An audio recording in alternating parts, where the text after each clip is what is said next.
कहानी की शुरुआत होती है दूसरे विश्व युद्ध के अंधेरे दिनों से। साइटो एक जापानी बिजनेसमैन जिसे गद्दार माना जा रहा था। उसे कैदियों के साथ जापान लौटाया जा रहा था, जहां उसके हिस्से में आजादी नहीं बल्कि गुलामी लिखी थी। उसे सबसे अलग अकेले कैद में रखा गया था। कुछ देर बाद पहरेदार उसे खींचते हुए जहाज के कमांडर के सामने ले जाते हैं। कमांडर की आंखों में नफरत जल रही थी। वह ठंडी आवाज में कहता है, अपने देश से गद्दारी करने वालों के लिए मौत आसान सजा है और तुम्हारे लिए आसान रास्ता मैं कभी नहीं चुनूंगा। तभी दरवाजा खुलता है और दूसरे कैदी को अंदर लाया जाता है। ब्रॉन्सन, एक ब्रिटिश कैदी जिसके दिल में जापानियों के लिए सिर्फ नफरत और जहर भरा था। कमांडर के होंठों पर शैतानी मुस्कान उभरी। उसने आदेश दिया, अब से ये दोनों अपनी बची हुई हर सांस साथ गुजारेंगे। और अगले ही पल सिपाही उनकी टांगों में भारी हथकड़ी जकड़ देते हैं। ब्रॉन्सन गुस्से से चिल्लाता है, मुझे मार दो लेकिन इस जापानी से मत बांधो। लेकिन उसकी आवाज खाली दीवारों से टकराकर खो जाती है। यही उनकी किस्मत थी, या शायद इससे भी डरावनी कोई योजना। तभी अचानक समुद्र को चीरती हुई गोलाबारी की गड़गड़ाहट जहाज को हिला देती है। दुश्मनों ने हमला कर दिया था। हर तरफ अफरा तफरी मच गई। कैदी बगावत पर उतर आए। गोलियों की बारिश, चीखें और धुएं ने जहाज को रणभूमि बना दिया। इसी अराजकता के बीच ब्रॉन्सन और साइटो ने मौका पाकर खुद को छुड़ाया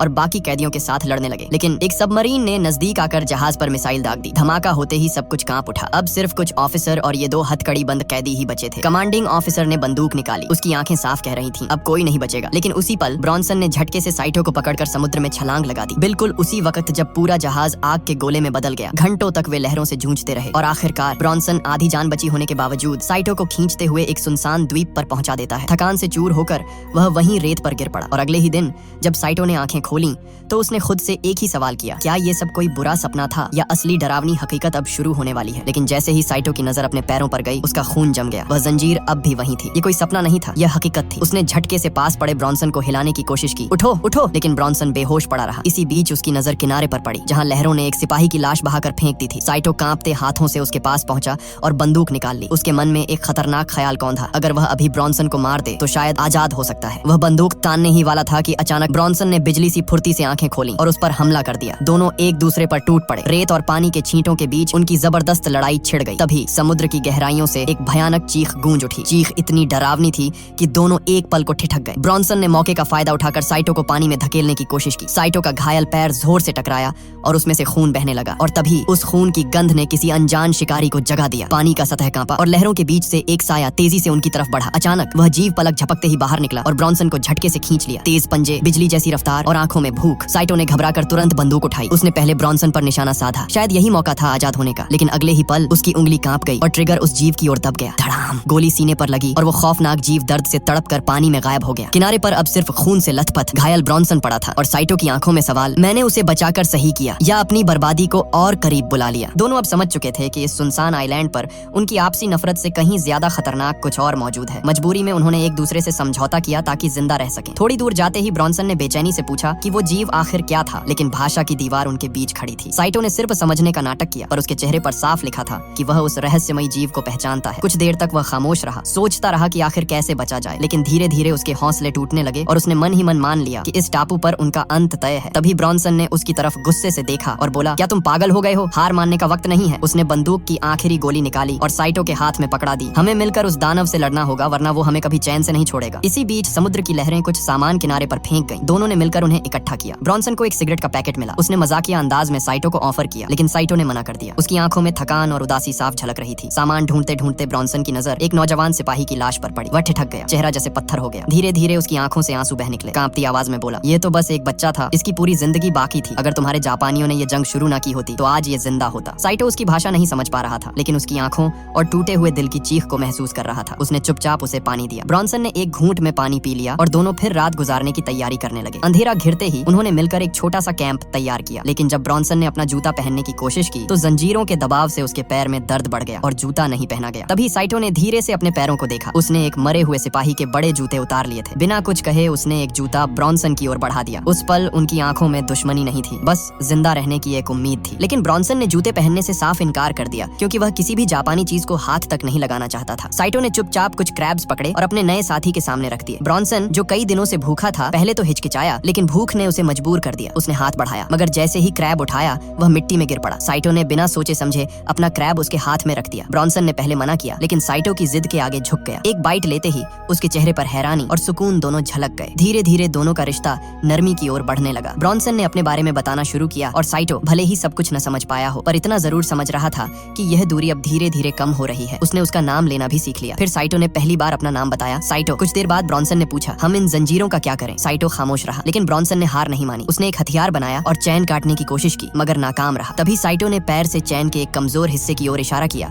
और जापानी में कुछ कहा। ब्रॉन्सन समझा नहीं, लेकिन इशारे से सब साफ था। उसने कोशिश की और 2 बार करते ही चैन ढीली पड़ गई। अब बारी थी साइटो की। उसने हथियार मांगा तो ब्रॉन्सन थोड़ा झिझका, मगर आखिरकार उसने भरोसा कर लिया। साइटो झुककर उसके पैरों की चैन पर वार करने ही वाला था कि ब्रॉन्सन ने हंसते हुए कहा, भाई मुझसे नहीं देखा जाएगा, मैं अपनी आंखें ढक रहा हूँ। यह सुनकर साइटो की हंसी निकल गई। अगले ही वार में चैन टूट गई और ब्रॉन्सन आजाद हो गया। खुशी के मारे उसने उछलकर साइटो को गले लगाया और दोनों ने आजादी का जश्न मनाया। लेकिन उनकी आवाज ने अंधेरे में छुपी हुई किसी चीज का ध्यान खींच लिया। साइटो को अचानक महसूस हुआ कि कोई परछाई उनके पास सरक रही है। दोनों तुरंत सतर्क हो गए, हथियार थाम लिए, मगर वह प्राणी उतनी ही रहस्यमय तरीके से गायब हो गया। वे सबूत तलाशने के लिए बाहर निकले। रेत पर साइटो को अजीब निशान मिले। वह झुककर ध्यान से उन्हें देखने ही वाला था कि अचानक पीछे से एक आवाज आई। उन्होंने पलटकर देखा तो 2 जापानी फौजी सामने खड़े थे और उनके साथ एक कैदी भी था। ब्रॉन्सन का दिल धड़क उठा। उसे शक हुआ कि अब साइटो उसका साथ छोड़ देगा, लेकिन अगले ही पल साइटो ने भरोसे का इशारा दिया। उसने अपना हथियार ब्रॉन्सन के हाथ में पकड़ा दिया और फुसफुसाया, छुप जाओ। साइटो वहीं खड़ा रहा। कैंप के पास खाना उबल रहा था। तभी एक फौजी को महक आई और वह देखने आया। उसने सोचा कि कोई अंदर सो रहा है। जैसे ही उसने कदम बढ़ाया, साइटो सामने आ गया और बोला, गोली मत चलाना। दूर खड़ा ब्रॉन्सन हैरानी से यह सब देख रहा था। फौजियों को यह नहीं पता था कि साइटो को पहले ही गद्दार घोषित किया जा चुका है। इसी वजह से वे उस पर यकीन करने लगे। लेकिन ब्रॉन्सन को जरा भी अंदाजा नहीं था कि असली खतरा तो उसके ठीक पीछे मंडरा रहा है। कैंप में बैठा साइटो अपने पुराने साथियों से धीरे से पूछता है, क्या कोई और बचा है? उस आदमी ने जवाब दिया कि सिर्फ हम लोग ही बचे हैं, क्योंकि हमने लाइफ जैकेट पहनी हुई थी, बाकी सब डूबकर मर गए। इसी दौरान ब्रॉन्सन को अचानक एहसास हुआ कि समुद्र का वही जीव उसके पीछे है। उसका दिल धड़कनों से बाहर आने को था। डर इतना हावी हो गया कि वह समझ ही नहीं पाया क्या करे और आखिरकार उसने अपनी आंखें बंद कर लीं। जब उसने दोबारा आंखें खोली तो हैरान रह गया। वो डरावना जानवर वहाँ से गायब हो चुका था। उधर जापानी फौजी साइटो से पूछताछ कर रहे थे। उन्होंने शक भरे लहजे में पूछा कि क्या पक्का यहाँ कोई और नहीं है? साइटो ने शांत स्वर में कहा कि वह अकेला है, लेकिन उनकी नजरें तेज थीं। उन्हें आसपास से ब्रॉन्सन की मौजूदगी के हल्के हल्के सुराग मिल चुके थे। तभी एक फौजी तलवार खींचकर बोला कि जहाज डूबने से पहले एक अफवाह थी कि एक गद्दार और दुश्मन को साथ में जंजीर से बांध दिया गया है। उन्होंने साइटो के पैर से कपड़ा हटाया और जैसे ही जंजीर का निशान देखा, वे समझ गए कि सामने खड़ा आदमी वही गद्दार है। दूसरे फौजी ने गुस्से से पूछा कि वह भगोड़ा कहाँ है? साइटो ने झूठ बोला कि वह मर चुका है और कब्र की ओर इशारा किया, जहाँ उन्होंने ब्रॉन्सन के दोस्त को दफनाया था। एक सैनिक गरज उठा, तू सिर्फ गद्दार ही नहीं बल्कि झूठा भी है। उसने धमकी दी कि अगर सच नहीं बताया तो वह यहीं उसका गला काट देगा। उसी पल टापू कांप उठा। एक भयानक दहाड़ पूरे जंगल में गूंज उठी। सबके कदम वहीं थम गए। पास खड़ा कैदी डर से कांपने लगा, घुटनों के बल गिर गया और चीखते हुए बोला, ये इंसान नहीं है, भगवान हमारी रक्षा करो। उसकी चीख ने सबको बेचैन कर दिया। एक सैनिक ने सबसे छोटे जवान को आदेश दिया कि जाकर देखो ये आवाज कहाँ से आई। जवान सावधानी से आगे बढ़ा और रास्ता तय करते करते सीधे ब्रॉन्सन के पास पहुंच गया। ब्रॉन्सन ने छुपते हुए गलती से सूखी टहनी पर पैर रख दिया और चर्र की आवाज आई। जवान सतर्क होकर उसकी तरफ बढ़ा, लेकिन अचानक जानवर की गुर्राहट सुनकर डर गया और दूसरी दिशा में भाग पड़ा। भागते भागते वह एक गुफा के गेट तक पहुंचा और अंदर घुस गया। उसे अंदाजा नहीं था कि वही जीव पत्थरों के बीच घात लगाकर छिपा हुआ है। ब्रॉन्सन ने अपने छुपे हुए दोस्त को बचाने की कोशिश की, लेकिन देर हो चुकी थी। गुफा के अंधेरे से वो जीव बिजली की तरह निकला और सिपाही पर टूट पड़ा। जवान ने तलवार घुमाई, मगर अगले ही पल भयानक आवाज आई। उसके हाथ की हड्डी टूट चुकी थी। उसकी दर्दनाक चीख पूरे टापू पर गूंज गई। बाहर खड़े दूसरे सैनिक ने जैसे ही यह सुना, उसका गुस्सा और डर साइटो पर निकल पड़ा। वह चिल्लाता हुआ उसकी ओर झपटा और उसे मारने ही वाला था कि अचानक ब्रॉन्सन ने हमला किया और उसे मार गिराया। लेकिन इससे पहले कि ब्रॉन्सन गोली चला पाता, गुफा से वो जीव बाहर आया और घायल सिपाही का सिर तोड़कर उनकी ओर फेंक दिया। खून से लथपथ सिर उनके पैरों के पास गिरा और उसी पल जीव ने एक दिल दहला देने वाली चीख लगाई। साइटो और ब्रॉन्सन दोनों के होश उड़ गए। उन्होंने बिना एक पल गंवाए भागना शुरू कर दिया और अंधेरे में कहीं छुप गए। उस बीच जीव ने घायल सिपाही को पूरी तरह चीर कर खत्म कर दिया। भागने की कोशिश करता दूसरा कैदी भी उसकी पकड़ में आ गया और वह भी तड़पते तड़पते मौत का शिकार बन गया। ब्रॉन्सन और साइटो दूर से यह सब होते देख रहे थे और समझ गए कि अब यहाँ रुकना मौत को बुलाने जैसा है। उन्होंने भागने का फैसला किया, लेकिन वो जीव पहले ही उनकी मौजूदगी को भांप चुका था। अगले ही पल उसकी खतरनाक नजरें उन पर टिक गईं और वो बिजली की तरह उनका पीछा करने लगा। दोनों जान बचाने के लिए जंगल की तरफ दौड़े। रास्ते में घने पेड़ों और बेलों से गुजरते हुए साइटो अपने मशेटी से झाड़ियों को चीरता चला गया। ब्रॉन्सन ने घबरा कर कहा कि उसके पास एक प्लान है और उन्हें यहीं रुककर उसका सामना करना होगा, लेकिन भाषा की दीवार ने फिर से उनके बीच दूरी खड़ी कर दी। साइटो कुछ समझ नहीं पाया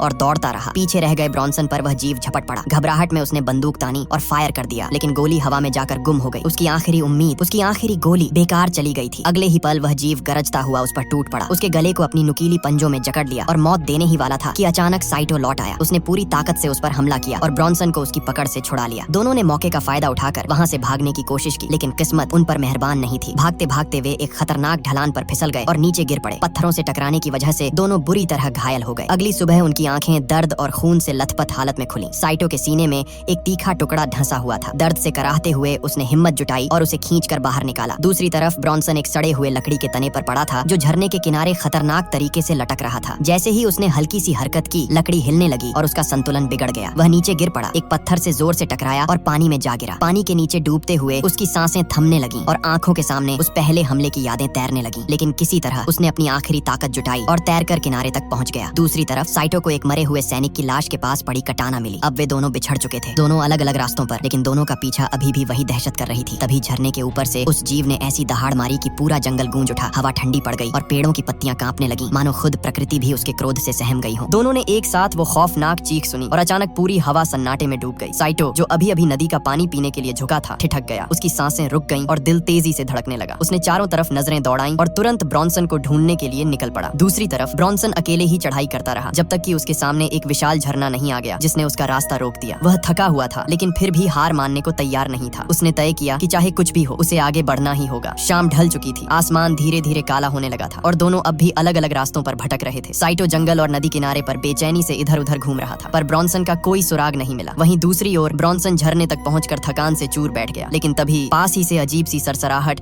और पानी की हलचल की आवाजें आने लगी। उसका दिल धड़क उठा। उसी वक्त साइटो भी जंगल में था। हर आवाज पर चौकन्ना होकर रुक जाता, मानो हर पेड़ के पीछे मौत छुपी बैठी हो। ब्रॉन्सन ने धीरे धीरे झरने के गहरे हिस्से से बाहर निकलकर किनारे पर बैठने की कोशिश की। तभी उसने अपने बाजू से किसी भारी और ठंडी मौजूदगी को महसूस किया। जब उसने धीरे से गर्दन घुमाई तो उसकी आंखें फटी की फटी रह गईं। एक विशाल मगरमच्छ बस कुछ कदम की दूरी पर बैठा था। ब्रॉन्सन के पूरे शरीर में खून जैसे जम गया। वह सांस रोके लेटा